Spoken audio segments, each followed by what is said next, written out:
Buenos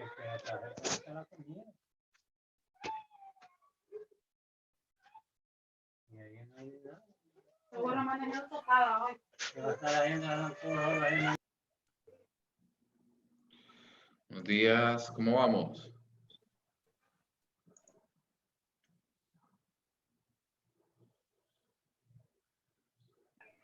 Buenos días, Lee. ¿Cómo estamos?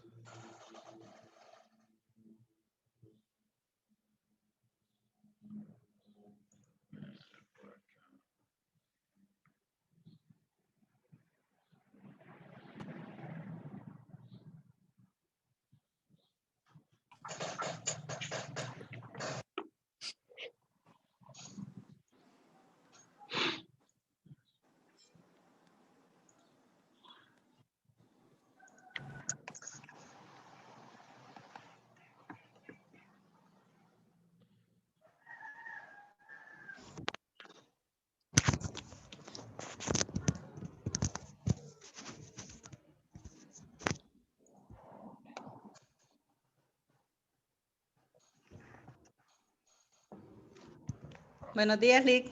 Hola, ¿cómo vamos? Bien. Aquí con mucho por hacer. Ahí vamos, ahí vamos. Vamos a ver. Ok.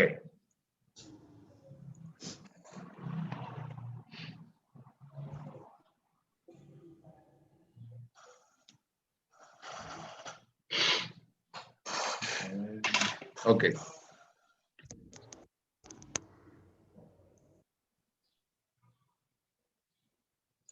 Ok, buenos días. Yo creo que ya, a ver, por ahí hay algunas personas que se van conectando. Mientras tanto, vamos adelantando. Ayer recibí un correo en la noche con la revisión del informe por el tema de coevaluación. Me lo enviaron al correo. Gracias por enviarlo, pero perdonen que ayer no pude habilitarles el espacio en el campus. Siempre se lo voy a habilitar para que ustedes lo puedan subir ahí.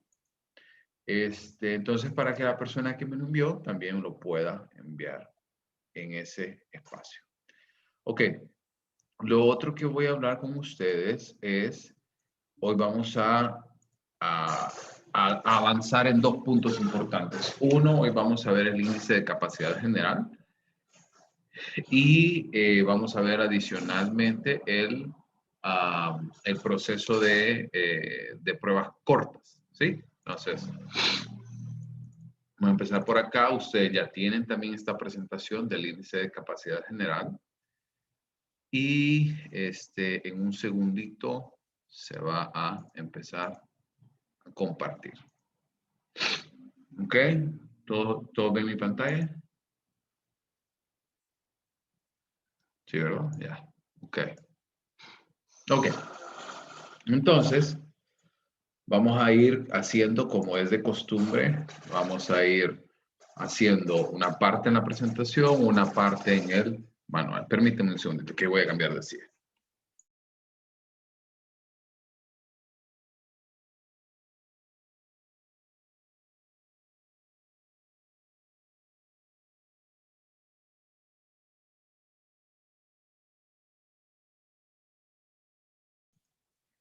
Mucho suena así en la que estoy. Ok. Entonces, vamos a ver el índice de capacidad general. Este es un procedimiento opcional, ¿sí? Es un procedimiento que obviamente en el examen, pues sí lo vamos a desarrollar, pero cuando usted esté aplicando, pues no es obligatorio que usted lo realice porque ya vamos a ver en qué momentos se va a utilizar, ¿sí? Lo único que nosotros vamos a necesitar es el apéndice B del manual técnico, que usted ya lo tiene también en la carpeta de materiales. Entonces, aquí es algo importante. ¿De dónde sale? ¿Por qué se utiliza? Ya lo vamos a ver más adelante. ¿Cuándo lo vamos a utilizar? Entonces, ¿cómo se calcula? Es muy sencillo. Vamos a generar una puntuación entre las 3 subpruebas del índice de comprensión verbal y las 3 del índice de razonamiento perceptual. Y vamos a dejar de fuera las 2 subpruebas del índice de memoria de trabajo y las 2 subpruebas también del índice de velocidad de procesamiento. Vean, en este sentido, el índice de capacidad general se utiliza principalmente cuando nosotros queremos entender y queremos descartar en algunos momentos ciertas condiciones o trastornos psicológicos como TDAH o demencia o trastornos cráneoencefálicos, en el cual pues ustedes ya saben que tanto memoria de trabajo como velocidad de procesamiento son puntuaciones muy sensibles cuando se presenta un trastorno de este tipo. Y el índice de capacidad general no sustituye el CI total, sino que más bien lo va a complementar. Cuando nosotros utilizamos entonces el índice de capacidad general, el primer motivo por el que todos nosotros desarrollamos este proceso de índice de capacidad general es cuando estamos evaluando individuos que pueden tener probablemente problemas psicológicos, ¿sí? A nivel de neuromotricidad, por ejemplo, en el caso del índice de velocidad de procesamiento, o problemas de memoria, por ejemplo, en el caso del índice de memoria de trabajo. Y también se puede utilizar cuando hay diferencias significativas e infrecuentes entre el índice de comprensión verbal y memoria de trabajo, índice de razonamiento perceptual y el índice de velocidad de procesamiento, así como el índice de memoria de trabajo con el índice de velocidad de procesamiento. O cuando hay también una diferencia significativa e infrecuente en las subpruebas que contribuyen al índice de memoria de trabajo y el índice de velocidad de procesamiento. Aquellas dos, en el análisis de discrepancias, las últimas dos filas que nosotros veíamos que comparaba retención de dígitos con aritmética y búsqueda de símbolos con claves, también si hay una diferencia significativa entre esos apartados, vamos a realizar. Entonces, vamos a ir desarrollando paso a paso, ¿sí? Vamos a ir desarrollando paso a paso cómo se desarrolla el cálculo y el análisis. En primer lugar, vamos a tener la sumatoria. Me voy a ir de una vez a este manual, que ustedes ya lo tienen también en su carpeta. Toda esta parte, la historia, ustedes lo pueden observar, ¿sí? Y cuándo usarlo. Entonces, yo me voy a ir ya de una vez a la parte operativa, ¿sí? Entonces, vamos a generar un ejemplo, ¿ok? Imagínense que nosotros tenemos, voy a escribir, imagínense que nosotros tenemos aquí. Recuerden que aquí tenemos, ¿sí?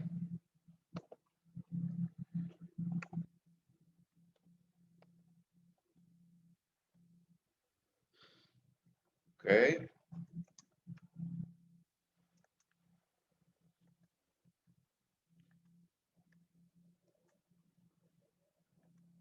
Sí, recuerden que empezamos por ahí. Solo son las 3 puntuaciones del índice de razonamiento perceptual y las 3 puntuaciones del índice de comprensión verbal. ¿Sí? Entonces, ya esto trabajamos con puntajes escalares. ¿Sí? Nosotros no vamos a utilizar puntajes naturales. Entonces, imaginemos... ¡ay!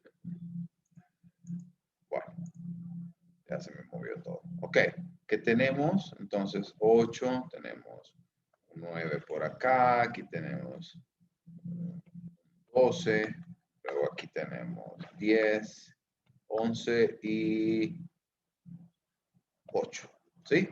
Entonces, una vez que nosotros tenemos ya estos valores, ¿sí? Los vamos a sumar, ¿sí? Vamos a sumar, tenemos aquí 8 y 12, 20, y 9, 29, ¿sí?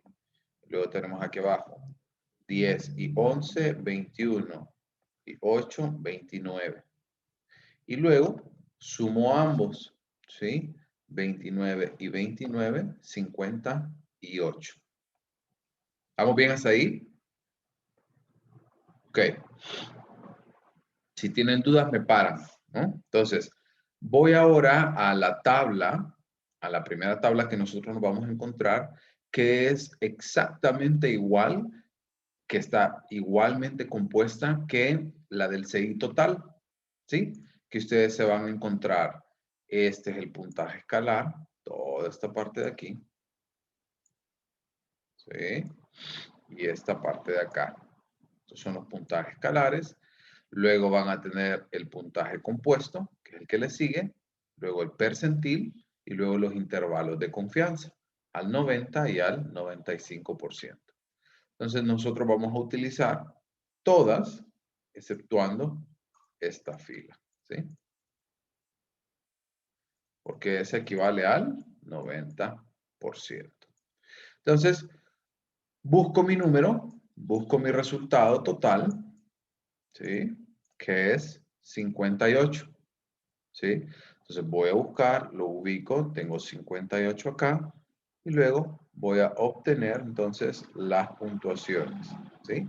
Entonces, 58 equivale a un puntaje compuesto de CI total, ¿sí? De 96 en un percentil 39 con un intervalo de confianza entre 91 y 101. ¿Se entiende? Es exactamente igual, el mismo procedimiento que CI total, solo que aquí, en lugar de sumar las 10 subpruebas, sumamos 6. A ver qué me escribieron en el chat. ¿Estamos bien? Ok, perfecto. Gracias, Mayra. Entonces, este es el primer paso que nosotros vamos a tener. Por ahí anótenlo en alguna parte. 96, sí, 96, 39 y 91 a 101. Ahí a Sara, Gisela o Marieli, que son las que tengo ahí en pantalla, que son las que veo que tienen la cámara encendida. Ahí anótenlo y después me lo comparten, ¿sí? Entonces, ese es el paso 1.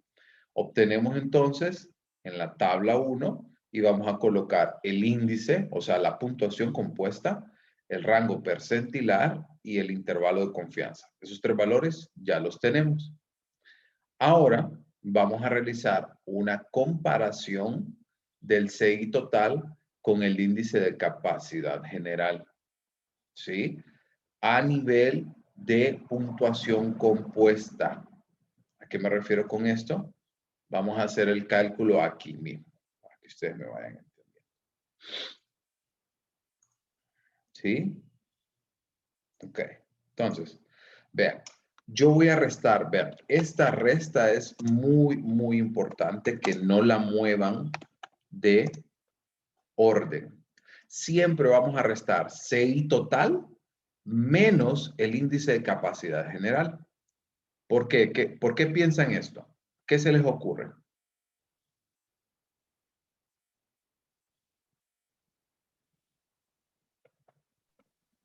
Cambiaría el signo, Lick.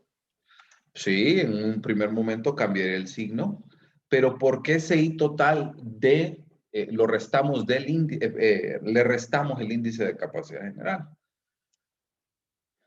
Recuerden que el CI total estamos midiendo todas las habilidades. Y en el caso del índice de capacidad general, al solo medir las 3 de comprensión verbal y las 3 de razonamiento perceptual, es un grado menor. Entonces, la mayor parte de personas, a menos, sí, a menos, aquí es donde viene la excepción, a menos que posea una dificultad como la que ya vimos en el proceso de para qué se utiliza, es probable que entonces su puntuación sea mayor del CI total que el del índice de capacidad general. ¿Sí? Y vamos a hacer ambos ejemplos. ¿Sí? Voy a hacerlo tanto en positivo como en negativo. ¿Sí? Asumiendo que siempre, ¿sí? Tenemos para ambos casos los mismos valores. ¿Estamos? ¿Dudas hasta acá? Entonces, este es el ejemplo que estamos desarrollando. Ahora, Después de tener estos valores, voy a la tabla B2, ¿sí? Que es esta que ustedes ven por acá, ¿sí? Entonces, lo primero que yo tengo que establecer es que en esta tabla, perdón, en esta tabla lo que tenemos es el valor crítico, ¿sí? Recuerden, el valor crítico, cuando nosotros nos referimos a este apartado, es si el valor de la diferencia, ¿sí? Si el valor de la diferencia es mayor que este valor crítico, esto se convertiría en una diferencia significativa, ¿sí? Entonces vamos a ubicar el grupo. Imaginemos que estamos trabajando con este grupo de 35 a 44 años, ¿sí? Ese es el primer filtro. Busco la edad. Y después de buscar la edad, busco el nivel de significancia que necesito, que es el de 0.05, lo cual me deja entonces mi valor crítico, que es 4.06. ¿Se entiende hasta acá? ¿Todos claros? Ok. Entonces, una vez que nosotros tenemos ya este valor, ¿sí? Vamos a determinar la tasa base. Recuerda, ¿sí? En este caso, pues no está el índice de capacidad en el protocolo para que lo trabajemos ahí, por eso lo estoy trabajando aquí en la diapositiva. Entonces, teníamos dos diferencias, más 6 y menos 6, ¿sí?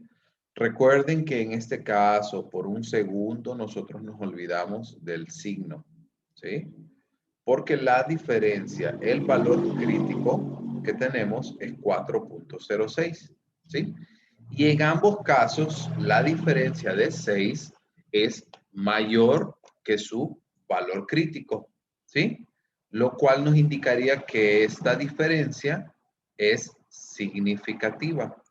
Pero ¿para qué me sirve entonces a mí el símbolo? ¿Para qué me sirve saber si es más o si es menos? Para el siguiente punto, para poder determinar la tasa base que se encuentra en nuestra siguiente tabla. Vean algo importante. Siempre vamos a utilizar el de muestra completa, ¿sí? Porque si ustedes ven, más adelante van a encontrarse con valores a lo interno del CEI. Entonces, ubico muestra completa y ubico posteriormente el segundo punto es la tasa base, ¿sí? Entonces, voy por acá. Mi diferencia fue de 6, ¿cierto? Tanto positivo y negativo, ¿sí? Porque para ambos casos, para ambas opciones era el mismo ejemplo. Entonces, si yo ubico en este espacio 6, ¿sí? Yo voy a, perdón, color rojo, yo voy a buscar estos valores, ¿sí? Y dependiendo entonces, vean algo, aquí está en la parte de arriba para que ustedes salgan siempre de cualquier duda. ¿Ok? Vean.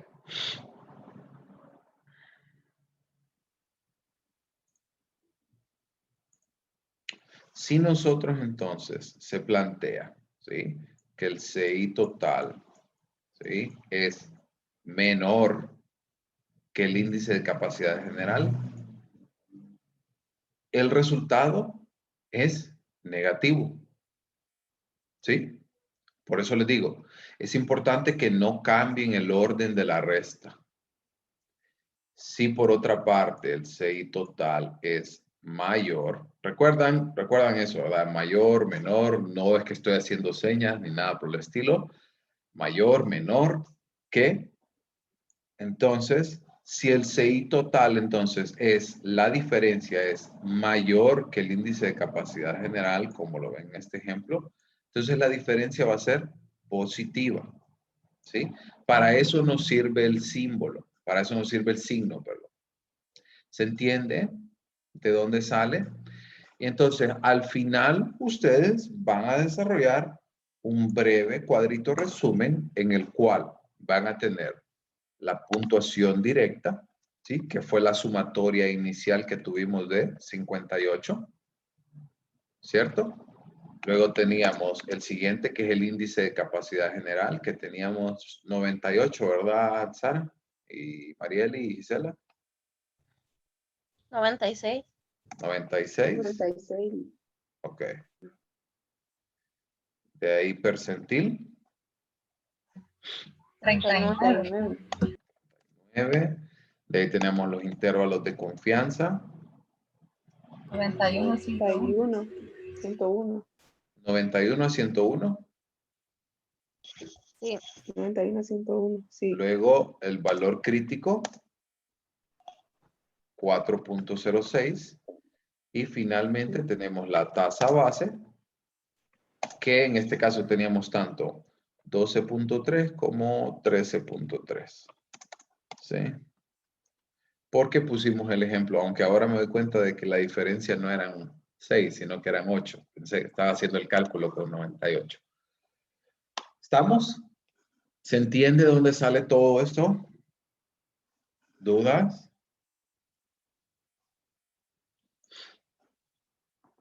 ¿Dudas? ¿Todo bien? ¿Todos claros? Ok, Oh, claro, Lick. perfecto.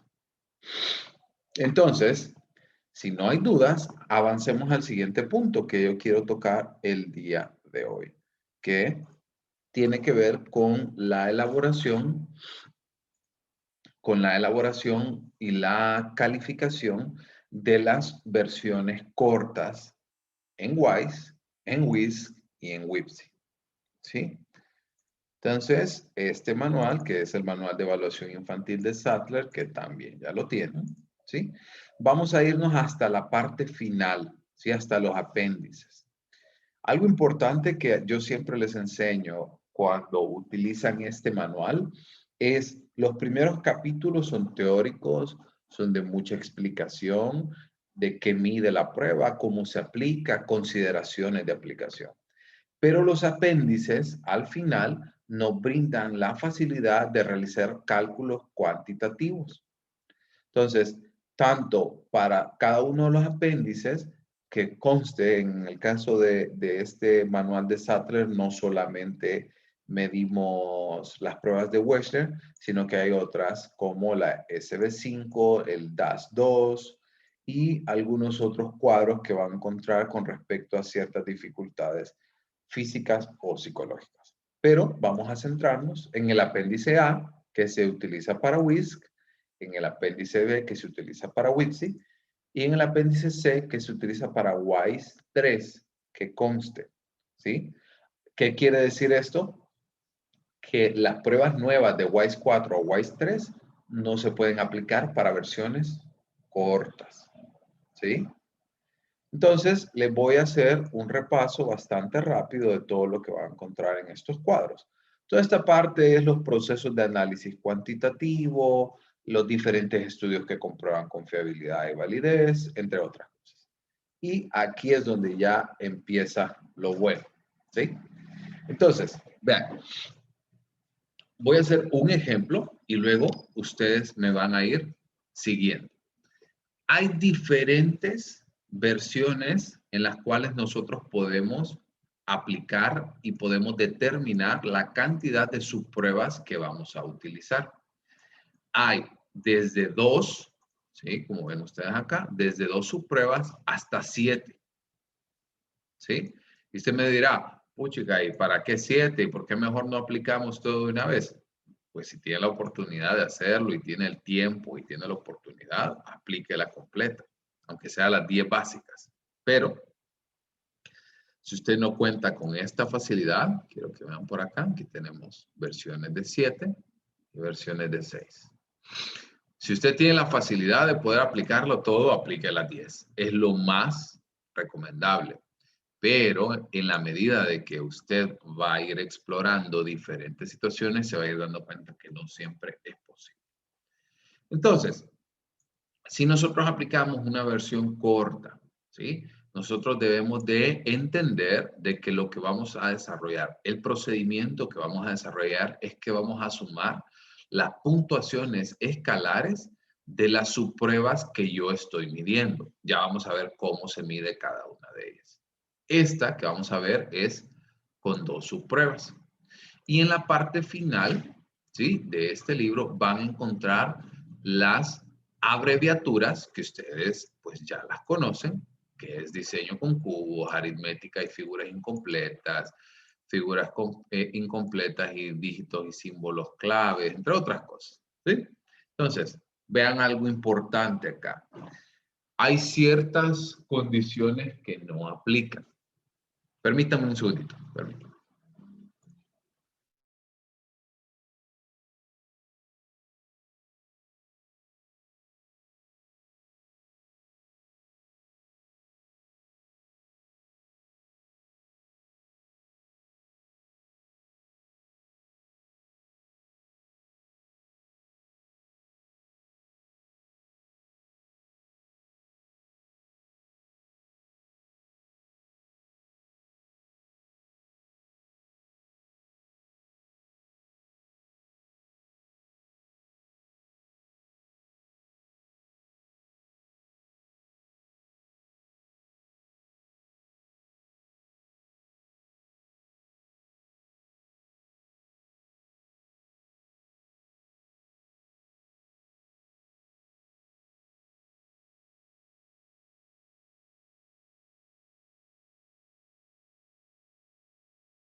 Hola, estoy de nuevo por acá. Ok, les comentaba entonces de que tenemos las abreviaturas y luego vamos a encontrar, así como en esas letras de contrato que ustedes ven, de esas de Tigo que le dicen, con el plan que usted está contratando, también está vendiendo su alma, ¿verdad? Y se va a enojar y nos va a llamar y no vamos a contestar. Le vamos a decir que vamos a llegar a las 10 de la mañana y llegamos a las 6 de la tarde. ¿Sí? Entonces, vean este pequeño código que ustedes ven acá. ¿Sí? Entonces, el código que ustedes ven ahí es lo que está midiendo esa prueba. Entonces, ¿cómo voy a determinar qué subpruebas utilizar? Bueno, va a depender mucho del objetivo de mi evaluación. Por ejemplo, si yo quiero una detección rápida de CI, pues puedo utilizar todas las combinaciones que tengan la letra A. Por ejemplo, esta, que es información y dígitos y símbolos claves. Esta, que es aritmética más figuras incompletas. Esta, que es información más figuras incompletas. Y así sucesivamente. Si yo, por otra parte, lo que quiero explorar es individuos que tengan una alteración auditiva, ¿sí?, y no pueden responder ciertas preguntas, como por ejemplo, si tiene una alteración auditiva, ¿sí?, y no le voy a aplicar repetición de dígitos, ¿no? Sería ilógico. Entonces, permítame.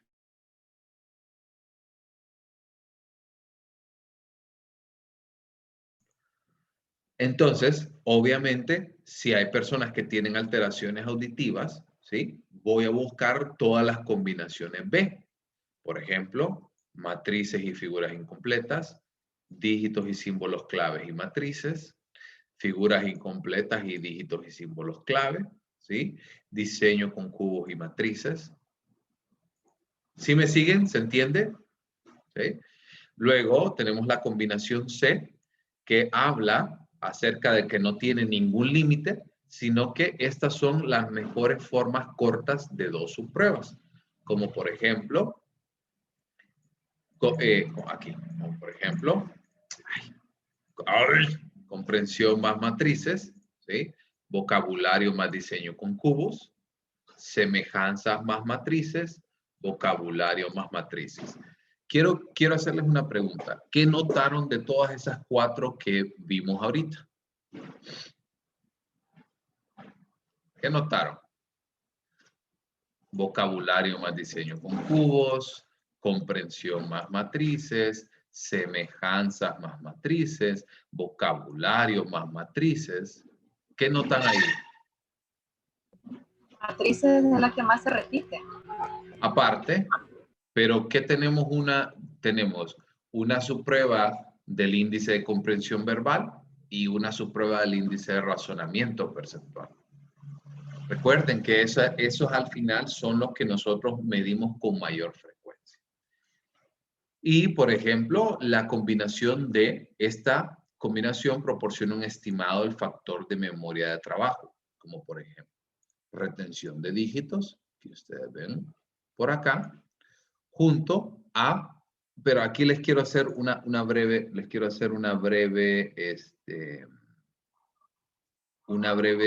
observación. No todas las combinaciones las podemos aplicar, ¿sí? Ya les voy a explicar por qué. Recuerden que 2 subpruebas desaparecieron de WISE 3 con respecto a WISE 4. Recuerden que en el caso de ordenamiento de dibujos y de rompecabezas, no rompecabezas visual, sino rompecabezas, desaparecieron. Entonces, vamos a verlo más adelante que hay combinaciones que toman en cuenta estas 2 subpruebas y ustedes no las van a aplicar. Si las va a aplicar es porque tiene WISE 3 y no WISE 4. Y tenemos finalmente la combinación E, que va a proporcionar un estimado del factor de velocidad de procesamiento, como por ejemplo, dígitos y símbolos claves más búsquedas de símbolos. Entonces, ¿qué es lo que nosotros vamos a desarrollar? Por ejemplo, vean, nos vamos a ir con la versión más clásica, ¿sí? Con esta que es vocabulario más diseño con cubos, que es la que se utiliza con mayor frecuencia. Entonces, imaginen lo siguiente. Nosotros tenemos el código que para vocabulario con diseño con cubos es el código C5. Entonces, voy a buscar en mi parte posterior, voy a ampliar un poco más, la C5. Permítanme un segundo y voy a rayarles. Entonces, ubico la C5. Y esta es la tabla que yo voy a utilizar. Y también imaginen la siguiente situación. En diseño con cubos obtuve una puntuación de 12 y en vocabulario obtuve una puntuación de 11. ¿Sí? Hago la sumatoria de ambos y esto equivale a 23. ¿Sí? Entonces, busco yo en mi espacio 23 con C5 y esa, perdón. Y esa entonces va a ser mi puntuación de CI en versión corta, o sea, de 109. ¿Se entiende? Voy a dejar de compartir. ¿Se entiende? ¿Todos claros? Así como que viene unos ejercicios así de versiones cortas en el examen. Sí. Sí, sería con 6 horas el examen. Más o menos. Ok, entonces, les enseñé la versión sencilla, pero como les digo, hay versiones cortas de 3 subpruebas, que es exactamente el mismo procedimiento. Hay versiones cortas de 4, de 5 y de 6 y 7. ¿Sí? Es exactamente el mismo procedimiento que les acabo de enseñar. Muchas veces a mí me preguntan, Lick, pero ¿qué combinación utilizamos? ¿Cómo tomo la decisión de qué combinación puedo utilizar? Todo a mí me lo va a dictar el objetivo de mi evaluación. Ese es el que marca la pauta. Si en la evaluación yo lo que quiero ver es si tiene una deficiencia auditiva, por ejemplo, o cognitiva, bueno, busco las pruebas para eso. Si yo, por ejemplo, quiero hacer una detección rápida, bueno, busco las pruebas para ese objetivo. Y todas son exactamente igual de buenas. ¿Cuál es la única diferencia que deben de tomar en cuenta también acá? ¿Cómo tomar cómo tomar la decisión también cuando ya tenemos el objetivo, pero hay 4 o 5 combinaciones diferentes? Háganlo según la necesidad también del paciente. Por ejemplo, si yo lo que quiero evaluar, por ejemplo, en el niño o en el adulto, por ejemplo, es una detección rápida de SI, pero también quiero ver sus capacidades motrices y adicionalmente quiero ver, por ejemplo, su capacidad de memoria, entonces puedo hacer una combinación de diseño con cubos y aritmética, por ejemplo, que ya está.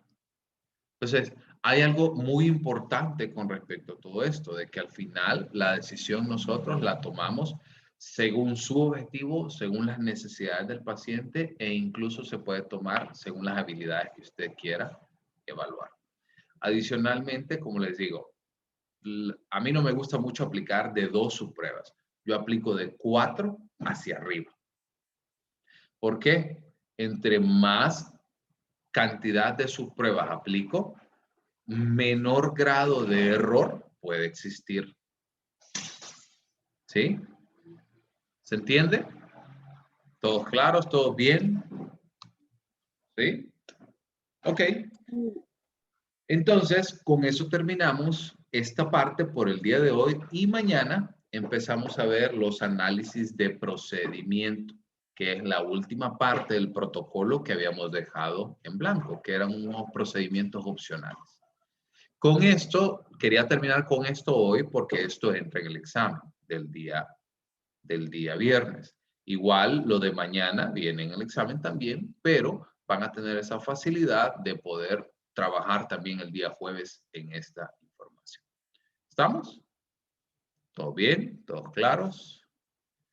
Licenciado, por la plataforma le vamos a subir la coevaluación. Sí, ahorita les voy a abrir el espacio. Perdonen que he estado literalmente del pelo. O sea, literalmente porque como les dije, de que me tuve que mudar y todo, ayer solo terminaba de mi clase y me ponía a desempolvar unas cosas, a abrir maletas y de ahí a la otra clase y de ahí la terminaba, de ahí a la otra maleta. Pero ya casi termina este ajetreo.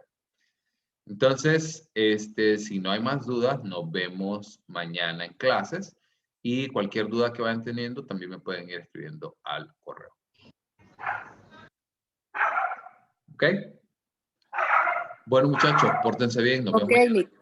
Bien, gracias. Feliz día. Aprovechen. Igual. Gracias, igual.